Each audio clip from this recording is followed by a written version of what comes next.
Hello students, today I've come up with the revision of electrolysis from class 10 syllabus.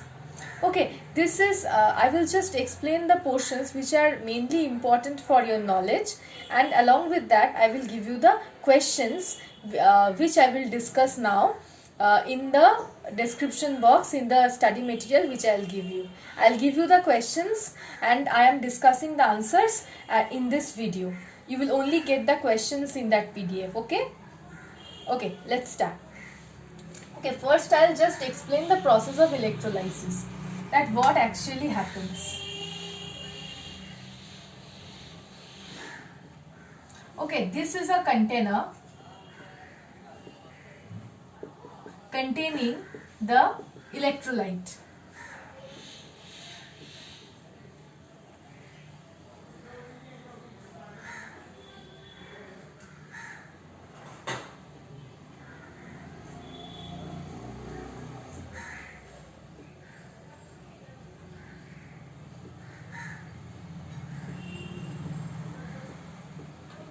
Okay, so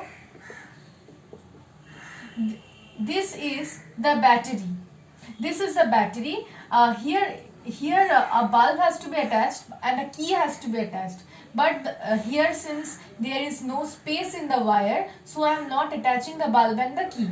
Okay, the key or the switch, which you will have to just switch on. I am not showing this here for the simplicity. Okay, you have to just switch on the key.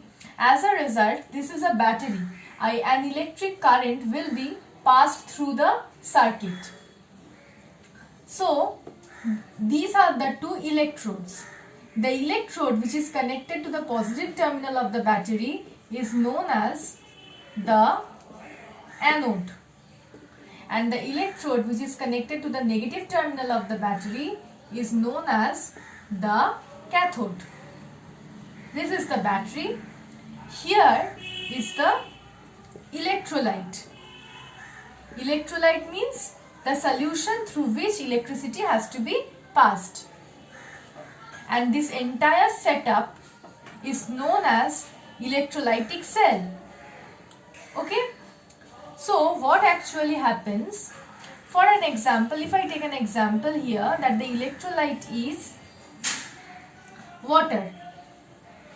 Actually, remember one thing, that electrolyte has a strong electrolyte has to be, or an electrolyte has to be a substance through which electricity can be easily passed, and that is possible if the electrolyte is an ionic substance mainly, because here electricity cannot be passed if the electrolyte does not contain free ions. So the process of electrolysis is basically a strong electrolyte or a good electrolyte has to be present, through which if electricity is passed, then the electrolyte will be dissociated into its respective ions. So water itself is a non-electrolyte. But to make it an electrolyte, some amount of dilute sulfuric acid is added. To make water an electrolyte, some amount of dilute sulfuric acid is added. Dilute sulfuric acid will itself break down into H plus and SO4 2- ions. Water is a polar solvent. We all know that in water, oxygen and hydrogen, there is a charge separation between oxygen and hydrogen. Hydrogen has a partial positive charge and oxygen has a partial negative charge. We all know that water is a polar solvent. So when dilute sulfuric acid is added to water, dilute sulfuric acid dissociates into H plus and SO4 2- ions, which will initiate the dissociation of water into H plus and, here there will be no 2, into H plus and OH- ions. Hence, since the presence of the dilute sulfuric acid will initiate the dissociation of water into H plus and OH-, here dilute sulfuric acid is used as a catalyst. This entire reaction is an example of catalysis. What is the entire reaction? The electrolysis of acidulated water can be taken as the example of catalysis. So what actually happens? Remember that you have an electrochemical series of metals like potassium, calcium, sodium. Like this, you will have a metal electrochemical series and a non-metal electrochemical series. I will just write it once for you so that it is easier for you.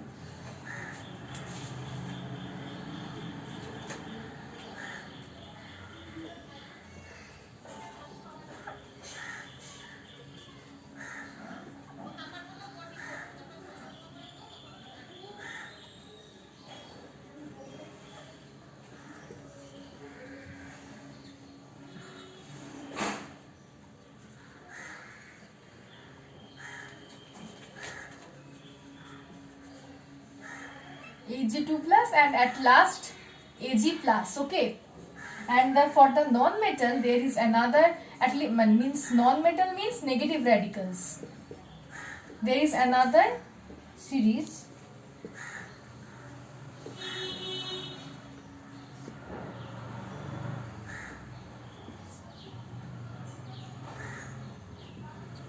okay. So this is the electrochemical series for metals or for positive radicals. For metals you cannot say, you will say that for cations. And this is the electrochemical series for anions. We all know that lower the position of the cations in the electrochemical series, better it will be discharged at the cathode. Also, lower the position of the anions in the electrochemical series, better it will be discharged at the anode.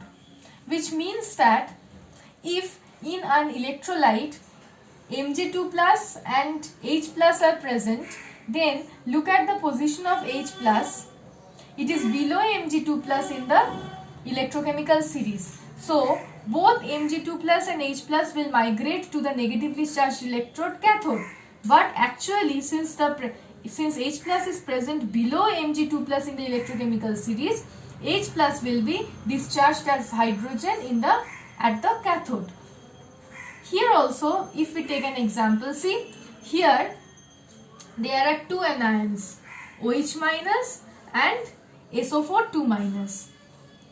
So both these anions will migrate to the anode. Okay, once let me remind you that like charges will repel each other and unlike charges will attract. So anode means positively charged electrode, so it will attract the anions or the negatively charged ions. And cathode is the negatively charged electrode, so it will attract the cations or the positively charged ions. Okay, so look at this example. Here there are two anions present, two different anions present. So both the two anions will migrate to the anode. But the position of OH minus is much lower than that of SO4 2 minus or sulfate. So OH minus will be discharged at the anode. But at the cathode only H plus is present in both the reactions. So H plus will migrate to the cathode and will be discharged at the cathode. Now what happens at the anode and what happens at the cathode is important. So see, anode is positively charged electrode, which means that it has a deficiency of electrons. So it can easily take up electrons. So the anions means the negatively charged ions. See, negatively charged ions, they have an excess of electron. What will they do? They will migrate to the anode and they will donate the excess electrons to the anode. So what will happen at the anode? OH minus will donate its one electron to the anode to form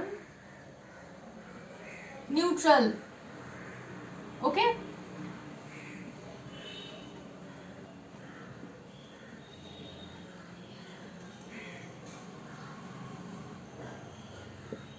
So at the anode, oxygen and water will be produced. And what will happen at the cathode?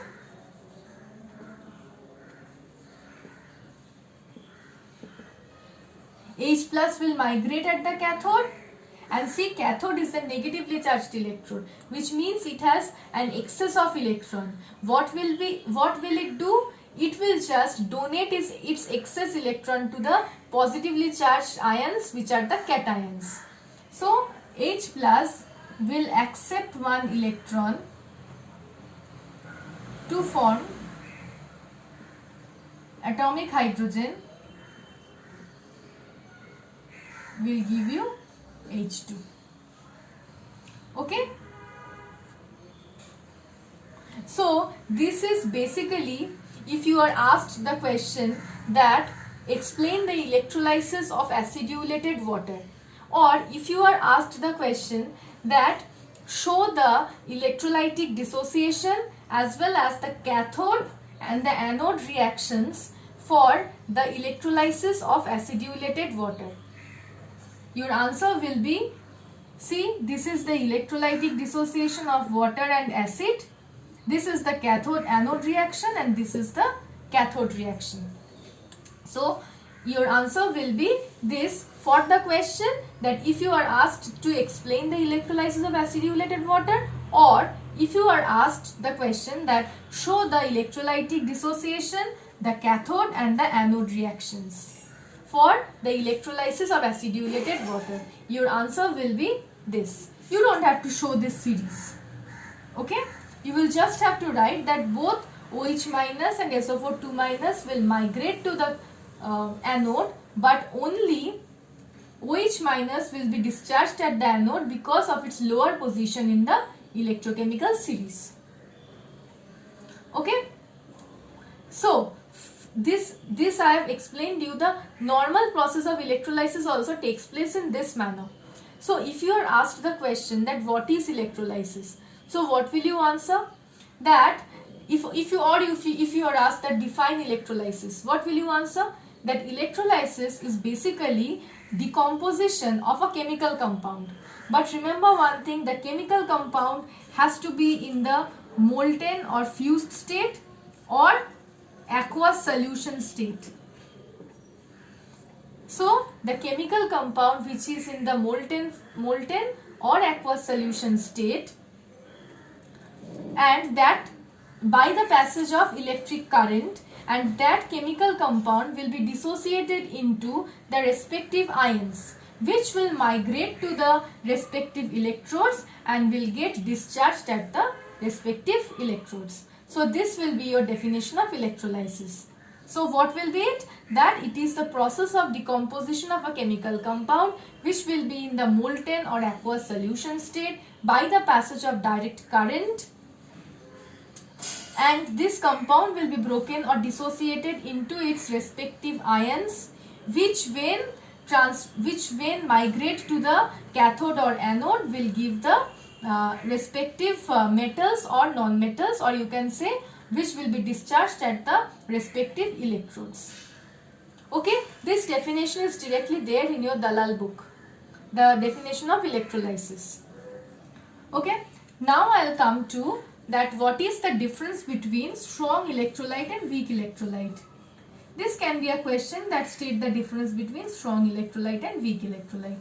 This is also directly there in your Dalal's book, but still I am explaining this in short.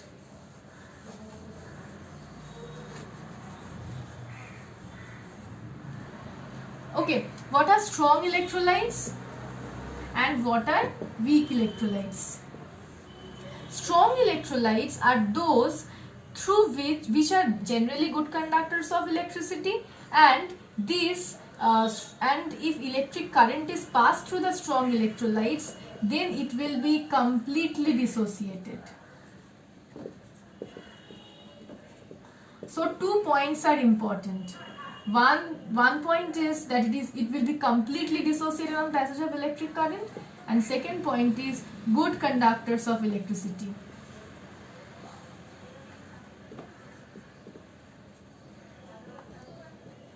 And your third point will be the example. What will be the example? The example of strong electrolyte is basically strong acids, strong bases, and salts of strong acids.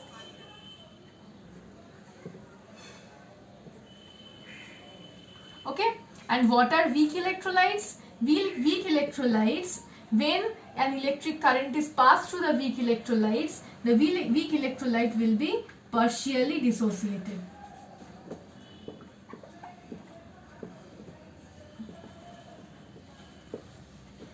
Poor conductors of electricity. Weak acids, example will be weak acids, weak bases, and salts of weak acids. Okay, so this will be the difference between strong electrolyte and weak electrolyte. Now there is another question which is a bit important question, that why sodium chloride, NaCl, why sodium chloride is a non-electrolyte in the solid state but is a very good electrolyte in the molten state and in the aqueous solution state. In the solid state it is non-electrolyte, but in the molten or aqueous solution state it is a good electrolyte. Why? The reason behind this is that sodium and chloride, in the solid sodium and chloride, solid sodium chloride, sodium and chlorine atoms are attracted by strong electrostatic forces of attraction. They are held together by the strong electrostatic force of attraction, which is not easily broken. But for making it molten or to melt sodium chloride, we have to provide heat to sodium chloride. So on getting the heat, what actually happens? The atoms gain kinetic energy. As a result, they move faster and they easily break this. Since they are moving faster, or you can say they are vibrating faster, they will break this electrostatic force of attraction and they will be dissociated as Na plus and Cl minus ions. We all know that if there are no ions in the electrolyte, then it will not conduct electricity. So in the molten state, due to heat, the kinetic energy increases and the sodium and the chlorine atoms gain the kinetic energy. They break loose, resulting in the formation of Na plus and Cl minus ions. Due to the presence of this Na plus and Cl minus ions in the molten state, sodium chloride is a good electrolyte. And what happens in the aqueous solution state? We all know that water is a polar solvent. There is a partial negative charge on oxygen and partial positive charge on the hydrogen. What will it do?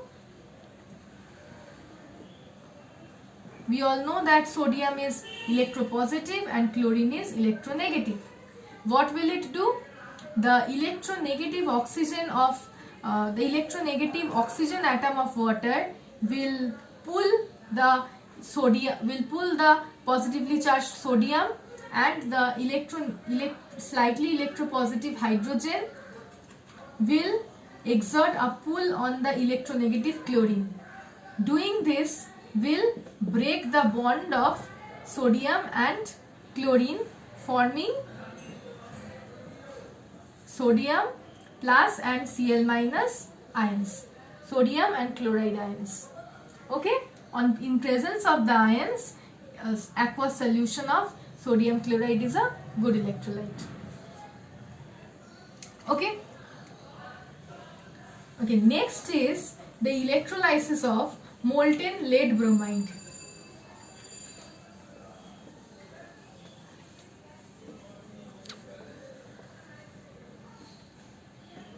molten lead bromide. So lead bromide basically dissociates into Pb2 plus and 2Br minus. See, only one cation and one anion is present. Okay, remember one thing, here the cathode and the anode used are inert cathode and inert anode, generally made up of graphite. I will explain to you why it is made up of graphite here. Okay, first let me explain that what happens at the cathode. See, the positively charged ion is the lead ion, so the cation lead will migrate to the cathode and it has 2 electrons less. So what will it do? And cathode is electron rich electrode, so cathode will donate 2 electrons to the lead and lead will be deposited as grey metal on the cathode. What happens at the anode?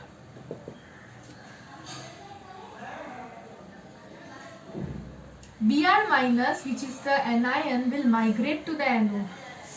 Br minus and anion will migrate to the anode. It is having one excess electron and anode is electron deficient. So anode will take up this electron. So bromine will give this electron. So minus, since bromine is giving the electron, forming Br. See, instead of writing this in 2 steps, you can write this in 1 step. See, there are 2 Br minus. So 2 Br minus will give 2 electrons each. 2 Br minus will give 1 electron each. So total of 2 electrons will form Br2, bromine vapor. Okay. Now, so I was telling you that the cathode and the anode, especially the anode, should be made up of graphite. Why? Because there are many other inert electrodes like platinum. Then why only graphite?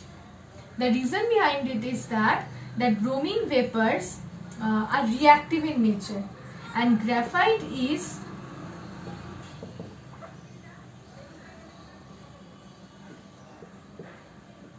unreactive towards bromine vapors. Okay, that's why graphite anode has to be used. Okay, so this is the electrolytic dissociation, this is the cathode and the anode reactions, and why here graphite anode is used. These are the 3 questions that state the electrolytic dissociation, cathode and the anode reactions in the electrolysis of molten lead bromide. What is the type of anode that should be used and why particularly that anode has to be used. This is the answer for that question. Okay.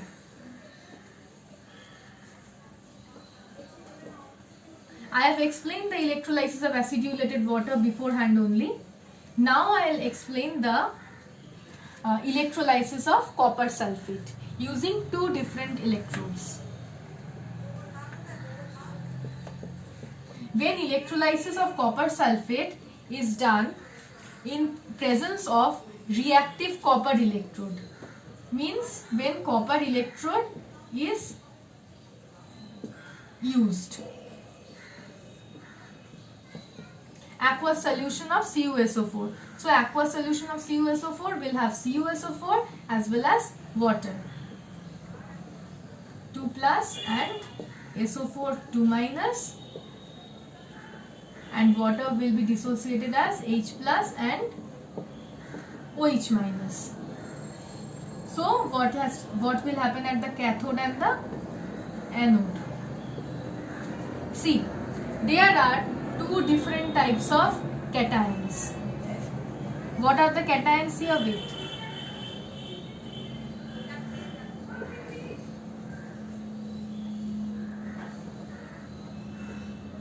What are the cations here? One is H plus and the other is Cu2 plus. See, Cu2 plus is below H plus in the electrochemical series. So, both H plus and Cu2 plus will migrate to the cathode. But since the position of Cu2 plus is below H plus in the electrochemical series, Cu2 plus will be discharged at the cathode. Cu2 plus will gain 2 electrons from cathode and will be discharged as copper metal at the cathode only. What will happen at the anode? There are two anions, SO4 and OH. You all will think that both SO4 and SO4 2- sulfate and hydroxide will migrate to the anode, and since OH minus is below SO4 2- in the electrochemical series, OH minus will be discharged at the anode. But remember one thing, here we are using copper electrode. Copper electrode is a reactive electrode and not an inert electrode. So it will easily take part in the chemical reaction. So both OH minus and SO4 2- will migrate to the anode, but none of them will be discharged. Actually, what will happen? The copper anode will itself lose 2 electrons to form Cu2 plus, and this Cu2 plus will be added to the electrolytic solution. Okay. Now, if we are using inert electrode, when we are using inert electrode, the same electrolytic dissociation will occur, cathode reaction will remain same.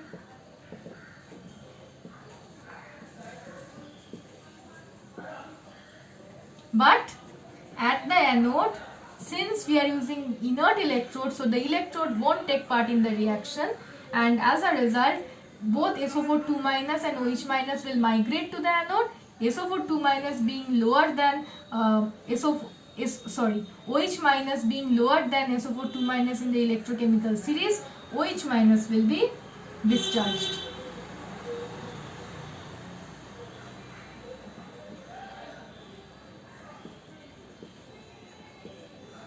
This will be the anode reaction. Now there is an observation that here it is observed that in the you all know that the color of CuSO4 copper sulfate solution is dark blue, deep blue. It is observed that here the color of CuSO4 solution, or you can see the blue color, does not fade, but here the blue color fades as time passes.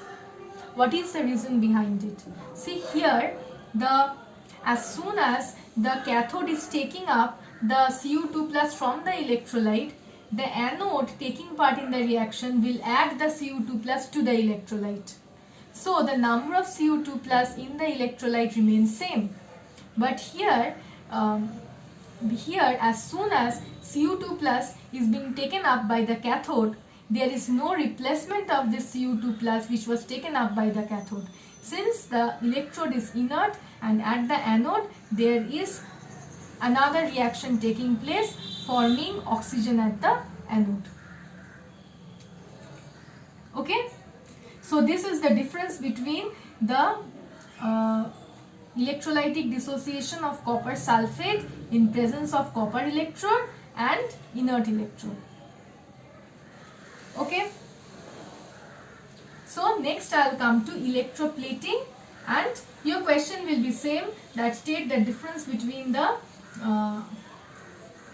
electrolytic dissociation, or you can say electrolysis of copper sulfate in presence of copper electrode and inert electrode. Or you can be asked a question that why the color of the solution remains unchanged when CuSO4 is electrolyzed in presence of inert copper electrodes, and why it fades away when CuSO4 is electrolyzed in presence of inert electrode. Okay, so your next question is, what is electroplating? Electroplating is basically deposition of a superior metal on the surface of a coarse or a baser metal in presence of or with the help of electric current. So I will show an electroplating process.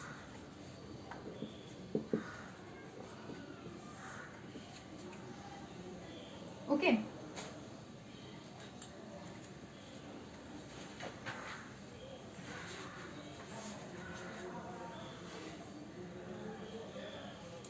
Okay, so here I am using a cell.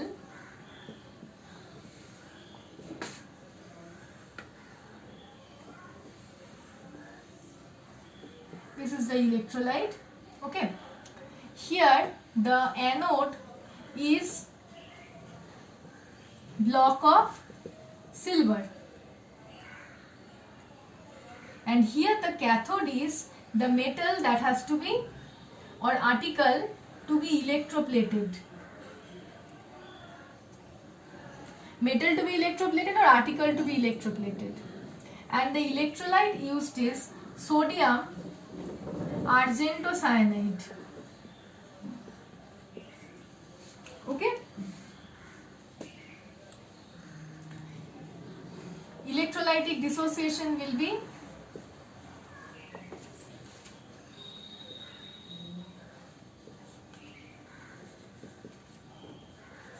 I am writing below, okay? There is no space here, so I am writing below.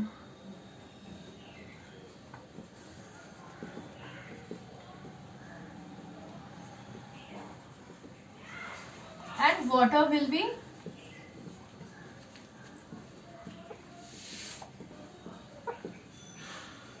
okay. So what will actually happen? See, here there is sodium, there is Ag plus means silver, and there is H plus. There are three cations. There are three cations. But see, this is Na plus, this is H plus, and the last in the electrochemical series was Ag plus. So, Na plus, Ag plus, H plus, all the three cations will migrate to the cathode. But you all know that since Ag plus is lowest in the electrochemical series, only Ag plus will be discharged at the cathode.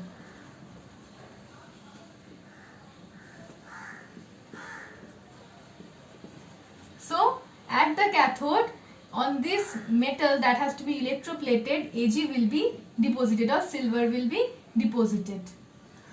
And what actually happens at the anode? Remember, now the anode consists of silver, means the anode is an active electrolyte, active electrode, and it will take part in the chemical reaction. So there are two different types of anions, Cn minus and OH minus, but none of them will be discharged at the anode. Anode will itself take part in the reaction and it will lose one electron, forming Ag plus. This Ag plus will be added to the electrolyte again. From the electrolyte, Ag plus migrates to the cathode. There it gets discharged as Ag, and again at the same time from the anode, Ag forms Ag2 plus, which is present in the electrolyte itself. Okay, this is how electroplating occurs. So here the anode will be diminished. As the time passes, the Ag will be forming Ag plus, which will be added to the electrolyte, and this block of anode will be diminished. And here continuously silver will be deposited at the cathode, and this metal which has to be electroplated will be properly electroplated due to the deposition of Ag on this metal. Okay, so this is the electrolytic dissociation, cathode reaction and anode reaction for the electroplating of an article by silver. In the same way, nickel can be deposited also, or nickel can be electroplated also. This procedure is same. And why electroplating is done? Electroplating is done due to basic two reasons. First reason is that the article looks attractive or decorative, and the second reason is that the article is not easily corroded, or does not corrosion or rusting does not occur if they are electroplated. Okay. The next process is electrorefining.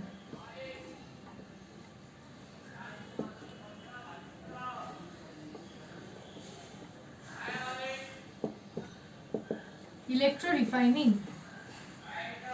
Here at the anode, okay, now first let me explain that what actually happens here.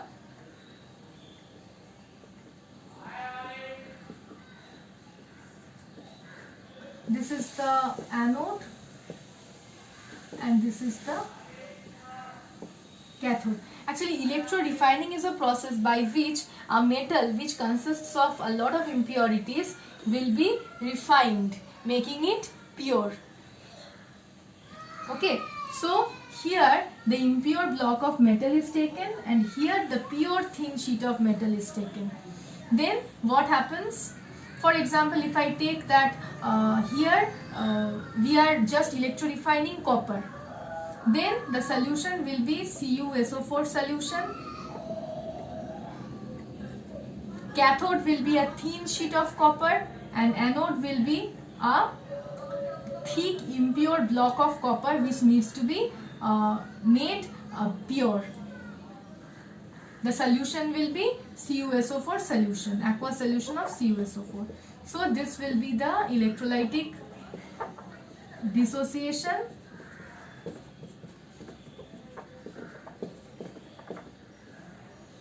See, at the cathode what happens?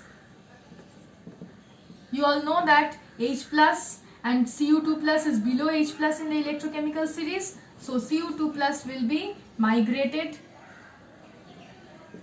to the cathode and it will be deposited on this cathode, and anode consists of copper electrode which is an active electrode. It will take part in reaction, it will lose 2 electron giving Cu2 plus. So from the anode Cu2 plus will be added to the electrolyte, and again this electrolyte will migrate to the cathode and there it will be deposited. There the pure copper metal will be deposited on the pure cathode.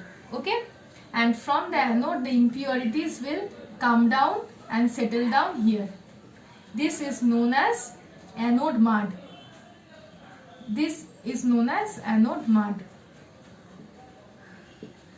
What is known as anode mud? The impurities which settle down.